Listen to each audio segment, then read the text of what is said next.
we're all in developmentally different places in relationship to our own gender, our own race, our own sexuality, and the extent to which we have awareness that those things impact our time at work.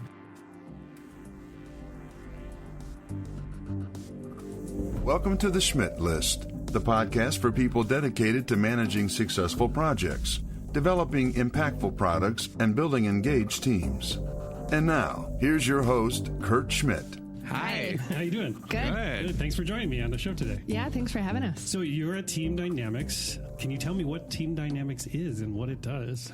Yeah, it's something that we've been working on a lot lately as we head into our third year of business. Congratulations. As co-founders. Thank you. Team Dynamics, our company focuses on workplace culture transformation, specifically for workplaces that are thinking about living into or achieving their equity values or equity and inclusion goals. So really getting into what are all of the day-to-day, moment-to-moment behaviors that are preventing us from actually living that beautiful value around equity or inclusion that's painted on the wall, or the goals that we set, the metrics that we've set around transforming who works here or who experiences the work here through the lens of workplace culture.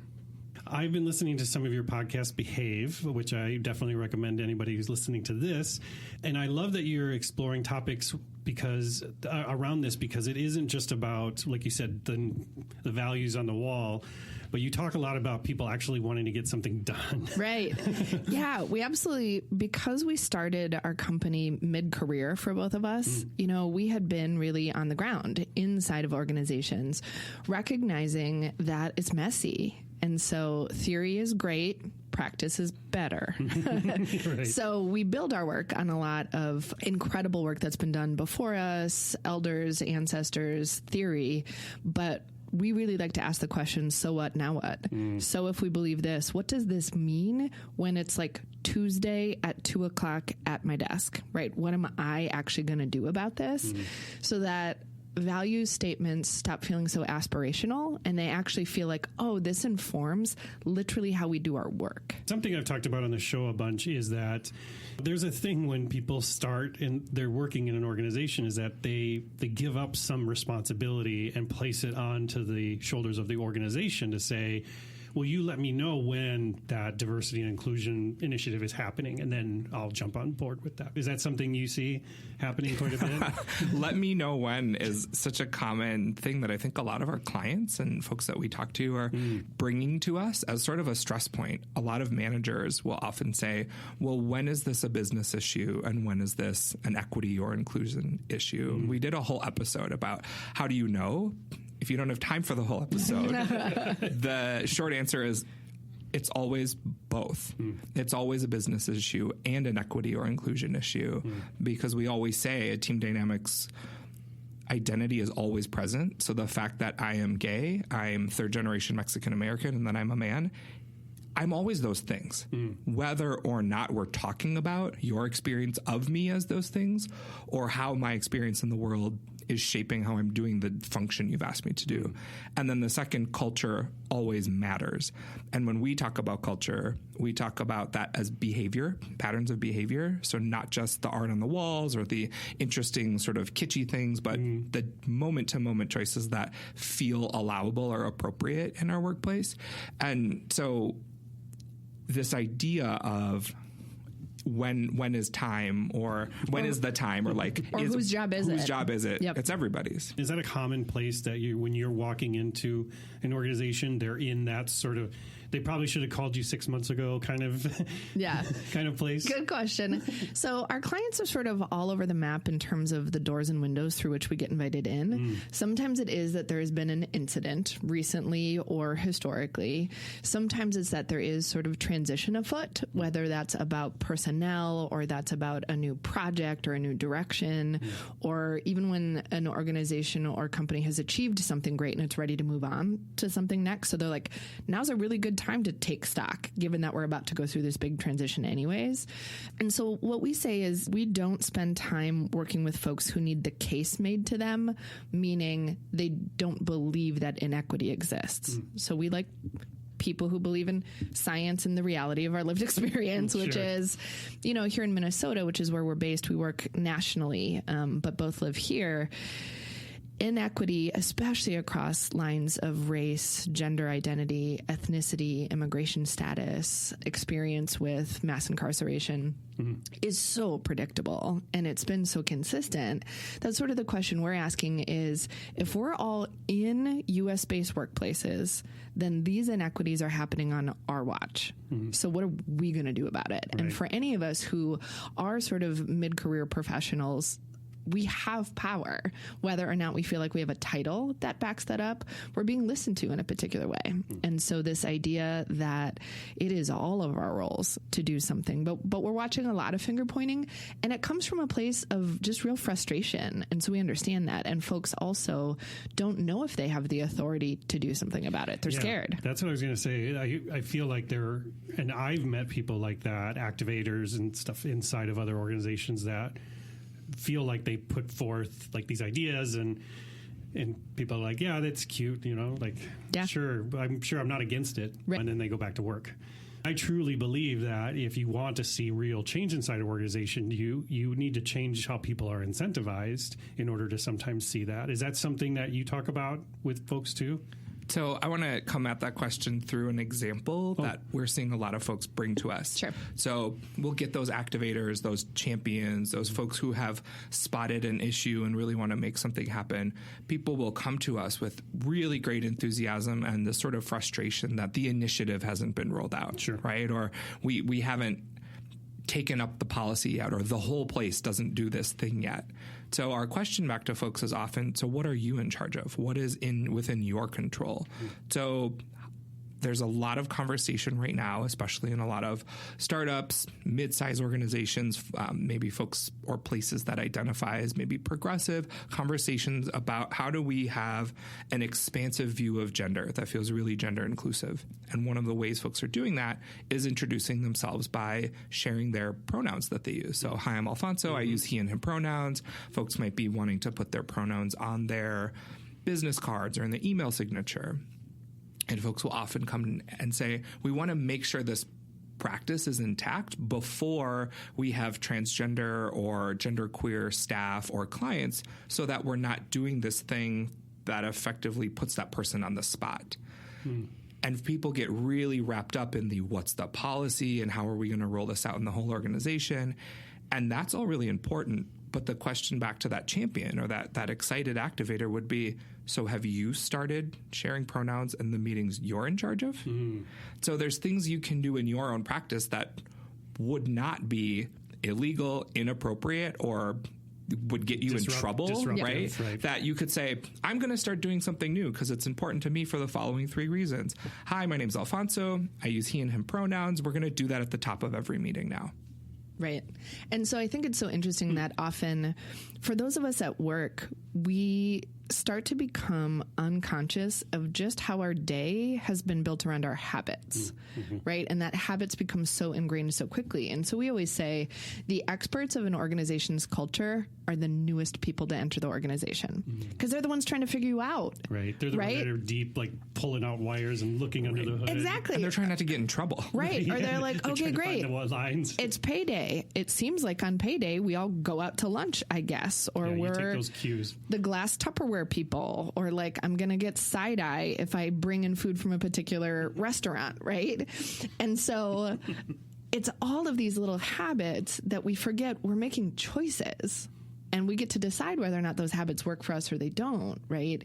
But I do think it's fascinating that, you know, adults, we spend so many of our waking hours at work that to pretend that these habits are out of our control is just doing a disservice to us and our colleagues. And it's absolutely not helping the work, right? Because the workplace research is really showing that teams mixed across a variety of differences that make a difference. So race, class, gender can outperform homogenous teams if and only if, and it's a really big caveat, if and only if you regularly address, acknowledge, and utilize and leverage those differences as assets. So we can't just pepper in and stir and think stuff's going to get different. Right. It's not. And still follow the same initiatives, same rules, same policies. Right. Right. Then you've got a really good photo with an org that operates really differently for different people in that photo. I love that you brought up that idea of those cues, because there's something Seth Godin, the marketing genius, always says. He says, like, people like us do things like this. Right. And I get exactly what you're talking about being that new person in that place, is because you're constantly getting that message. Is that people like us, we do things like this. Right. And it could be anything from, well, you know, I don't move my chair. Or, you know what I mean? We do and don't wear jeans to work, right? We do or don't raise hands during meetings. Right. We are 5 to 10 minutes late to get started. We do chat about our kids and our spouses at the top of meetings, right? It's like, what is sort of matter of course day to day?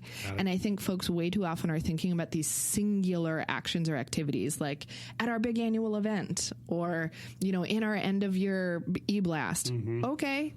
Again, like, what about Tuesday, Monday, Thursday? Like, what about all the moments in between? Yeah, I was laughing because we quote that exact line from Seth Godin all the time with our clients, because there's what's implicit in that is the need for specificity. So oftentimes when we're onboarding someone or introducing someone to our culture, or even trying to recruit someone who might be the first of an identity or the only of an identity on our team, we talk about all of the intentions around our culture.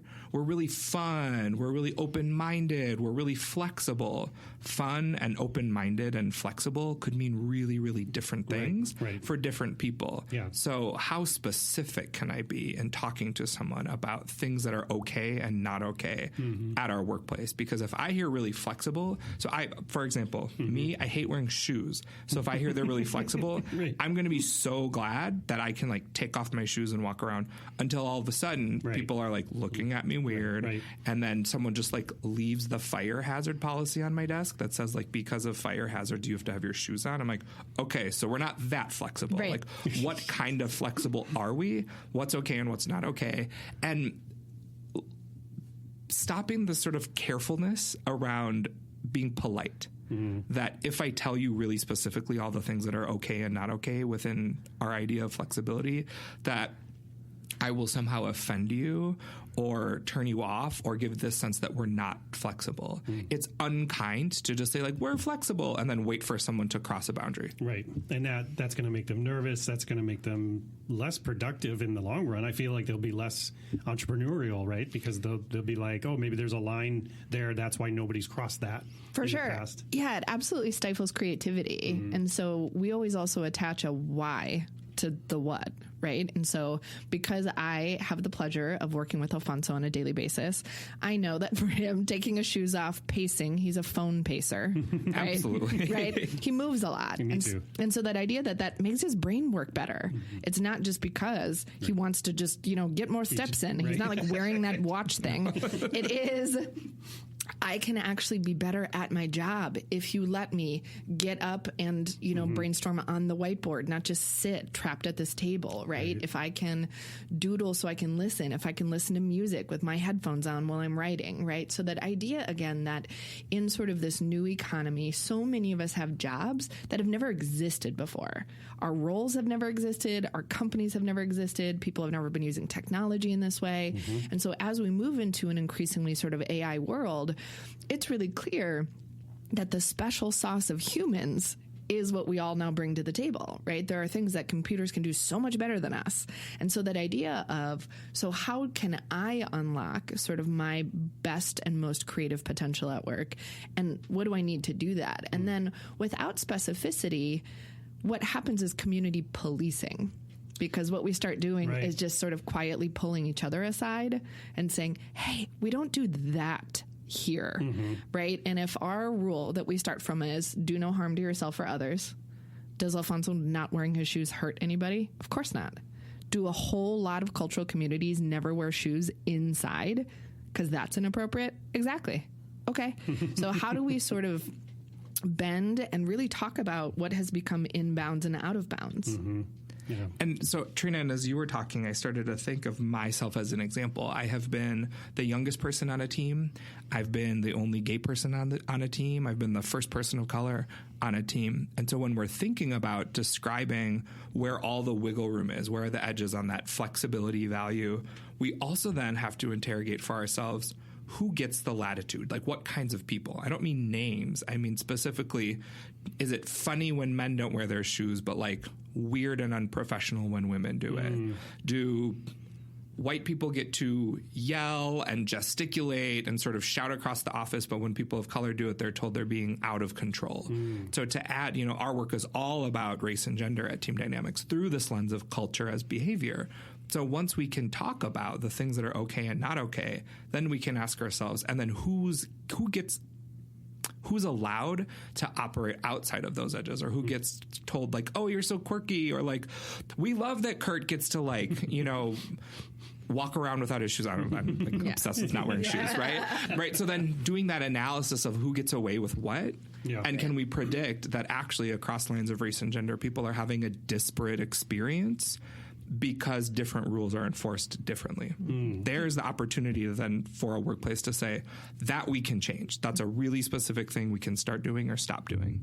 Let's talk about how you work at Team Dynamics. So I'm in an organization, I bring in Team Dynamics. What is the first things that you do? Do you just jump right into workshops? Do you audit? Like how do you best work? Where do you find the most success? It's a great question. So the first thing is we get to know our clients, because we want to focus sort of in a laser beam way on our clients' goals.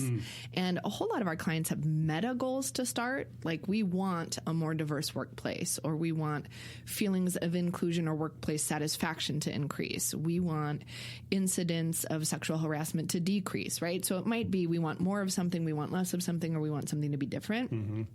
We spend a bunch of time talking to and looking at everything sort of we can get our hands on related to the organization. So we're looking at what they put out publicly. We're looking at what's on their website. We look at their internal bylaws, their hiring documents. Employee handbooks. Totally. I live in an employee handbook. You should see, when you get track changes back from me, it feels wild, but I try to. People tend to say, wow, Trina, that's a lot of red. I say, think about it in blue if it feels nicer. And then again, it's about really getting to know folks, because we have different pain points, right? So, Alfonso and I might work at the same organization, but I am a white woman. And so in terms of how I might be experiencing my experience, you can't just ask managers, how's everybody doing? I don't know. I half know how I'm doing today, let alone how everybody else is doing, right? And so we decided really early on, because we both have backgrounds in community organizing, that our job is to really bring our expertise and our special sauce, and our assumption is that our clients are experts at their thing. And so part of what we want to know is what isn't getting accomplished, what's getting missed, what's hurting, and then what's holding folks back. Because again, when Alfonso and I started dreaming about this business, which was not a dream we had our whole careers, right? We were both embedded inside of organizations. We said, we really want to focus on the American workplace, right? So we didn't go into just individual coaching or professional development or just leadership generally. We said, we want to dig in one organization at a time, because the scalable impact is so exciting. So we start there, and then based on what on earth is going on, we map out a sequence. Yeah, so there we have a sort of whole suite of training and coaching and workshop material that we could deliver to an organization based on what it is we discover, both in terms of the current experience, but also what is your current capacity to actually move toward any of the goals that you have.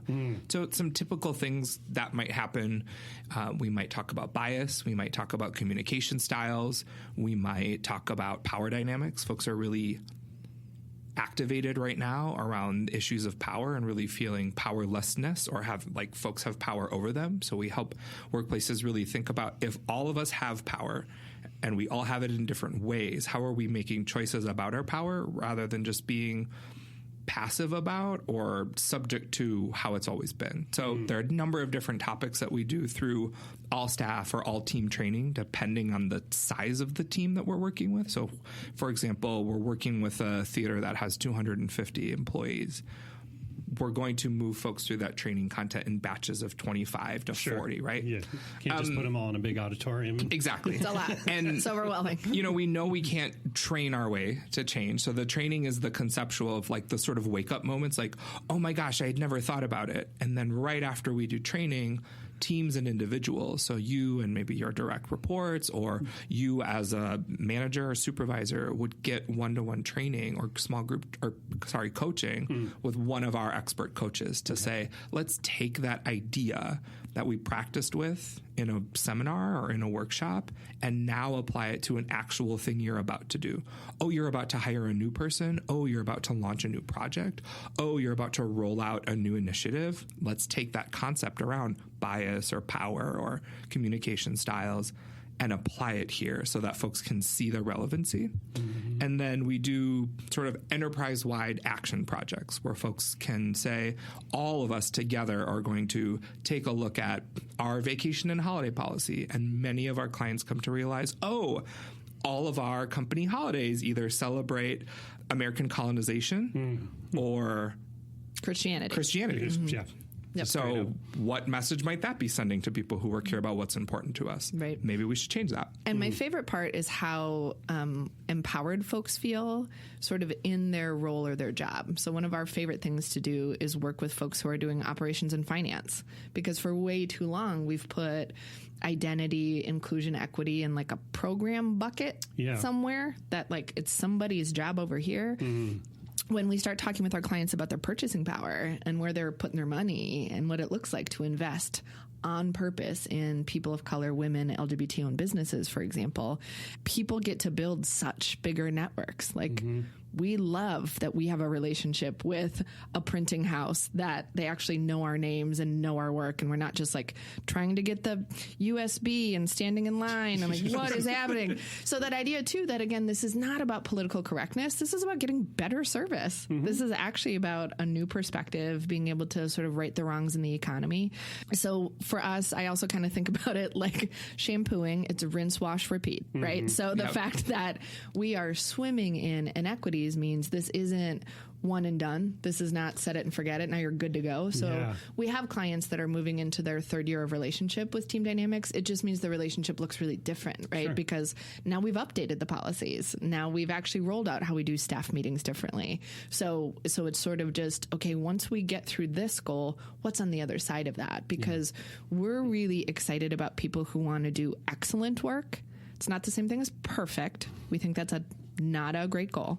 But this idea that as folks are sort of awakening, they are realizing just how big the pressure is from sort of every corner to keep the status quo. So sort of the resilience that it's going to take to keep pushing on the edges to say, wait, is this working for our team based on what we're trying to accomplish? No, that's really good. I like that. Sort of as a final point on what does an engagement look like, the common thread throughout is behavioral transformation. So we don't necessarily need everyone to have memorized all of the concepts that we've taught. We'll know things are different when people are behaving different and folks are self-reporting having a transformed experience at work.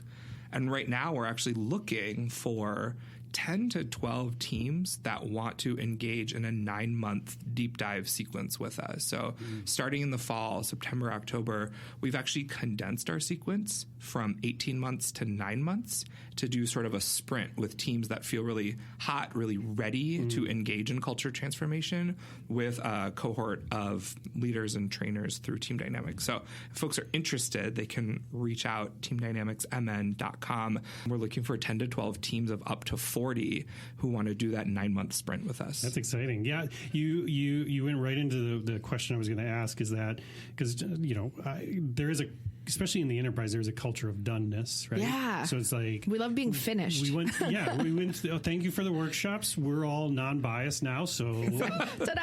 Yeah, thank you very much. And oh my gosh. Here's a check. And I was going to ask, it's obvious that there's an ongoing maintenance period that will almost never end, right? Yeah. And I think that's really interesting because I've gone into working on projects with new teams, and I've walked in and I was able to just say, "Oh, it's that dude right there. That's the problem." Sure. Sure. Has that happened to you? Sure. Where it's like, well, we're having this big problem, but in our Minnesota way, we're going to bring in team dynamics to basically tell this guy he's a jackass. Sure. There are definitely switches that people wish we could just flick on or off, and then it'll just be better or just be fixed. Yeah. And so absolutely what I think makes this work feel bearable long term is that there are wins along the way the entire time, right? So whether it is new folks coming on board or folks exiting who are no longer a good fit, cool. That's one next transition. Maybe it is the board finally votes on the new policies and really understands why we need to put this percentage of our budget into our healthcare if we do want to attract low-income people, right? And so I think all those wins along the way start to sort of build that belief system that if we thread and embed identity throughout our work, the work's going to be better. And so I think that idea that, one of my favorite successes over the past year was that we had a board of directors that moved from having like a DEI, a diversity, equity, and inclusion report out section in the board meeting to every single department included their diversity, equity, and inclusion work, what they were focused on, and also starting to have a more honest dialogue about where they're still stuck. Because it isn't that everything is fixable this week, this month. And so this idea of how do we change the culture about how men interact with women's bodies at work? What is that about? Why are people like me getting touched more often? Not even touched inappropriately, just touched more often, right? And so Alfonso and I, as a woman and man who co-own a business, we get to notice how we get treated differently in rooms, at banks, right? What it's like for him as a person of color when we go through the airport together. What it's like when we're at a restaurant and they hand him the check instead. So, right, it goes all directions, but we start to notice that there are patterns. It's not just, oh, that was weird today. It's like, no, that's really predictably weird because of the assumptions people make. And so we really try to take what we call an embodied approach to leadership, because we're never not in our bodies. And the way we talk about in the U.S. about how profoundly our workplaces have become disembodied is one of the first things we do in a client engagement is we ask people to raise their hands if they have ever skipped going to the restroom to go to a meeting to get there on time. Right? And almost every hand goes up. I'm sure. Right? Me too. Yeah. Right? And so that idea that like something has gotten so weird that we can't take a 3-minute break to do something our body needs us to do so I can actually pay better attention in the meeting. Right? So it's not about changing workplace to a free-for-all, but it's about saying, how is behaving like this getting us closer to our goals? We were just with a client that said they scheduled back to back to back to back on the top of the hour with no breaks. Right? So folks are running from meeting to meeting. They are not making it on time. They're missing the beginning and end of things. They're not able to actually like gather themselves. They're falling behind on email. They're not eating. Yeah. We're like, so what would it be like to start at like 2:10? Like, would that be better for everybody? And do you think we could probably get this meeting done in 50 minutes? Bet we could. Yeah. Right? So it's these little things that are so fixable.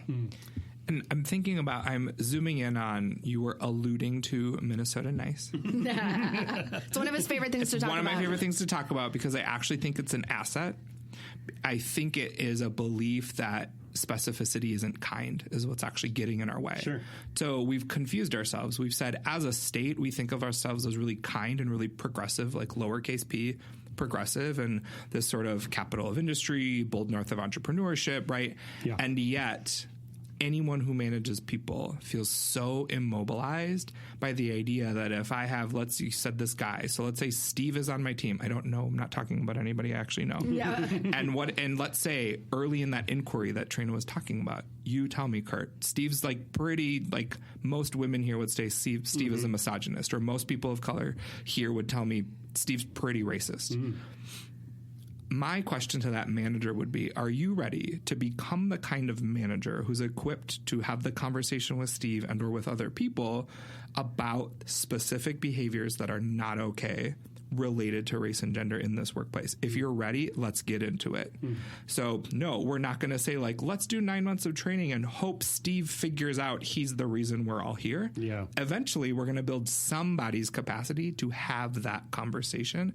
It may be directly, it may be with help, it may be with a group. But if along the way we identify there are some behaviors that we engage in here that perpetuate racism or perpetuate misogyny, now we've decided those behaviors are not okay. Hey, Steve, when I think about how you are with women or with people of color, there's a couple of behaviors that are not okay. Do you have it in you to stop those behaviors? Most Steves would say yes. Yeah. Most Steves would in fact be quite surprised that they're engaging in those behaviors. That's not an excuse for Steve. Nope. I'm saying Steves can change, but so can managers. I love that you said that, because that's something early on in my career I discovered was that if I wasn't deliberate and direct with the people I was reporting to, I was doing them a disservice. Yeah. Because I was like that early on in my career, where I was, everybody's going to be my friend, and that's how I manage them. Yeah. And then I watched them either leave and go to another job and have a terrible time because they bring those behaviors with them that we allowed, and they were shocked to find them there. Or this idea of my legacy, if you will, of who I was coaching and managing became really an issue for me. And I had to have those hard conversations. I had to have, and right to your point, exactly, I think that was the hardest thing for me to learn, is to be that specific, to be, you cannot yell at these people anymore, or I will fire you. Like, not, and to also say, and here's what yelling means. Yes, exactly. Right? Yes. So, like, I'm here's a really, an example of this. I'm a really emotive communicator. And we also, again, know how different people in different body volume comes across. So it's saying, okay, here's where the edges are. When we're in a fun brainstorm meeting, we might laugh really loud. We might clap. We might like holler for each other, because like that's how we do energy building, right? And then we're going to say, hey, when you're giving somebody feedback, please do not stand physically over them. It's really creepy, right? It's those things where it's not that singular behaviors are always naughty. Yeah. It's what is the context, and are you aware that you are always in context? And I think the thing that we've discovered in the U.S., which is just wild, is that most managers have no training to manage. No. They were super doers. Yeah, right? Exactly. They were like the best at doing their thing. Show a lot of times where it's like, you're the best developer, you're in charge of the development team. Right. And leading a team is a totally different beast than leading a project. But I want that next rung in the ladder. I want that promotion. That's a good thing, right? For sure. But the companies aren't equipped to support those people in those transition, right? Totally. And I think the thing that is really fun for me when I get to do some of the coaching is teaching managers about how to do their own self-awareness work. So it's about always being aware of, when is it that I'm just wanting people to be more like me? And where is the room that I've decided, because they're not like me, ooh, this is getting close to the line, or this is different. And it's also knowing where our biases are. So, for example, we talked about, there are some people that we hired on our team that we never met. And, you know, we shared that as we were teaching some hiring stuff. And folks said, you know, what is that about? And I said, Trina, am aware about how I'm still super judgy based on what people wear, based on how early they are, based on if they have a firm handshake or they want to kiss me on the cheek, right? Just all the different cultural cues we get that have nothing to do with the questions I'm asking in an interview, right? And so it was it was about my self-awareness, that to know that, yes, I could be aware of those biases and they were still going to creep in. So what if we just did it on the phone? Sure. Yeah, and we ended up getting the exact right person. And so it's that idea that managers aren't automatically going to be just super people who have no biases, or all of a sudden just above it because they're in charge. Yeah. Yeah, and to your point, that's got to be consistently working, consistently holding up the mirror and saying, could I be doing better? Am I following these things? So let's switch just real quick to specific, back to that advocate, that activator. What advice would you give that person? Maybe they're not quite at the point to bring in team dynamics, but what are some things that person might be able to do in a positive way to come in? Well, my first don't. I should start positive, but I'm not. My first don't is don't start a book club. We mean it. We really mean it. That sounds really. It sounds really passive aggressive, right? Yeah. To be like, we're all going to read this new book called "Leaders Are Assholes." Sure. Right. Totally. So this thing is happening where increasingly, and I love it, women, people of color, LGBTQ folks are writing these incredible books about their analysis or about the complexity or about the systemic issues related to race, gender, sexuality in America, their analysis is spot on. There's a lot of truth in a lot of these books. And the challenge is we're all in developmentally different places in relationship to our own gender, our own race, our own sexuality, and the extent to which we have awareness that those things impact our time at work. So I, on my free time, may read a book about masculinity and misogyny and have this major breakthrough and make a laundry list of things and ways I'm going to be different. And then I come to work and say, okay, I'm champion, I'm activator, I'm this person that, wants to sort of do some kind of grassroots change of my workplace.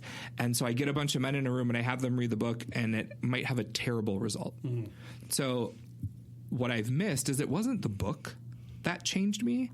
It was the level of self-awareness that I had going into the book. So I might say, hey, are there any other men who are thinking a lot about their role as men related to masculinity and misogyny in the workplace? I'm doing a lot of self-reflection on that. Is anybody else doing self-reflection on that? Right? So I think starting a conversation, not a book club, right? Assigning homework for people who you know nothing about in terms of their relationship to their own identity. So I would say self-awareness is always a place to start, not assigning homework to people because you had a breakthrough at home. Right, because homework that's general is dangerous. And the reason we mean that, right, is if you haven't landed the plane on saying, because one of the things that I'm noticing is that most of the men here are at a higher salary level than most of the women. Or I'm not sure if we have gender nonconforming or transgender employees, or I'm really wrestling with the fact that I've constantly had a supervisor of a different gender, and that's where I'm struggling, or that's where my pain point is, right? So again, like, why are we talking about this? This idea that if we can get folks matched in a developmentally appropriate way, right? It's sort of as silly as handing somebody some new work to do with just no context and no tools. You're like, great, good luck. There's a new client. The product is due on Thursday. And you're like, what? What? It's just not enough. And so that idea, too, that for any of us who were raised in the U.S., we have been conditioned to talk around issues of race and gender.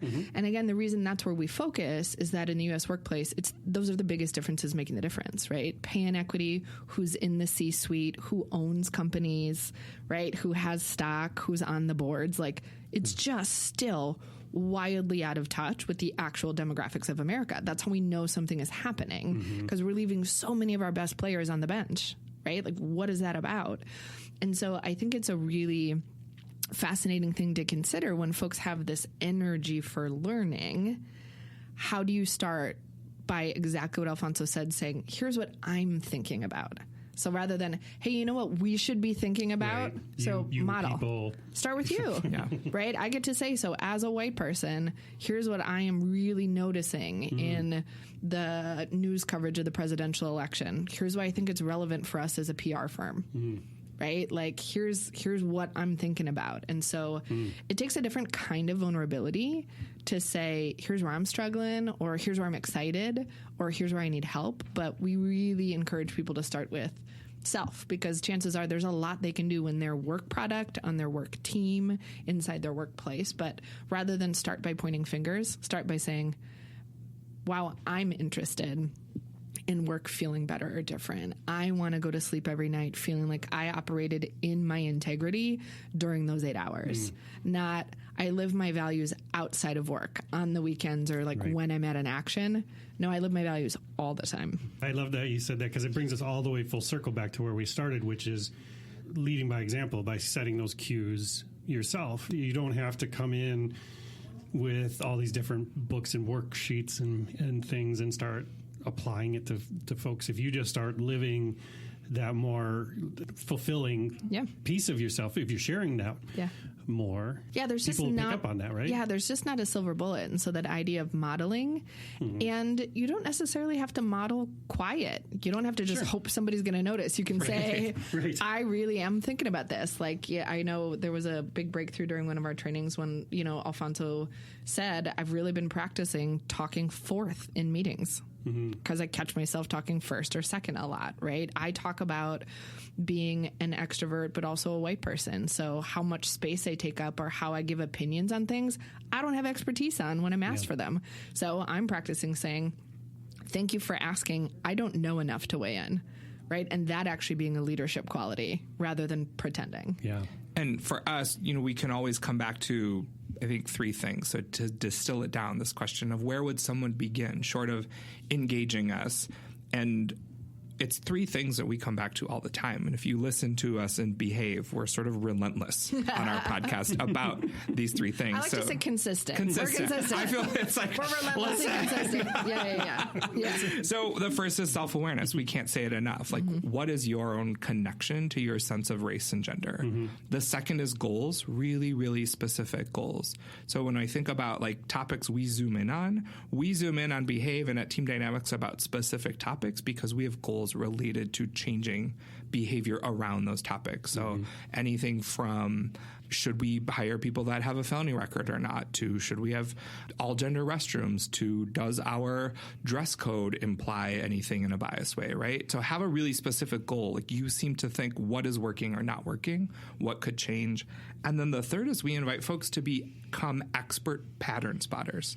Can you name with specificity, without blaming anybody, I've noticed that people like us do things like this. What do people like us do? In email, on Slack, during meetings, on the weekend, through text messages, just like all the ways you communicate or are ever together at work. What is that like? Right. Yeah. And then wonder if it's the same experience across folks. Because one of the things, especially when we are that activator, we start to say, we're like this. Instead, I would invite folks to say, I've noticed this happened 7 times last week. It felt XYZ way to me. How about you, Trina? I like that position. Well, I want to thank you both for joining me. I learned so much, and I'm excited to continue to listen to the podcast and keep learning from you. And so thank you for that. Thank you. If I want to know more about Team Dynamics and how to work with you folks, like where's a great place to go and connect with you? Yeah. So if you're interested in working with us or learning about us, you can check us out at teamdynamicsmn.com. MN is in Minnesota. Yes, because we're based here, but we go all over. And if you want to learn more about our podcast, Behave, you can follow us on Twitter at Behave Podcast. That's nice. Well, again, thank you so much for joining me. It was a real pleasure. Thank you. Thank you for listening to The Schmidt List. If you want to learn more about how Foundry accelerates innovation, check out foundrymakes.com. And if you'd like me to speak about establishing a growth mindset at your conference or with your team, drop me a note at kurt@foundrymakes.com. Oh, and the next time you're on the internet, head to iTunes and leave the show a review. If you enjoyed this episode, please share it with a friend, because sharing is caring. I truly appreciate you taking the time to listen to the show, and I hope you have a fantastic week.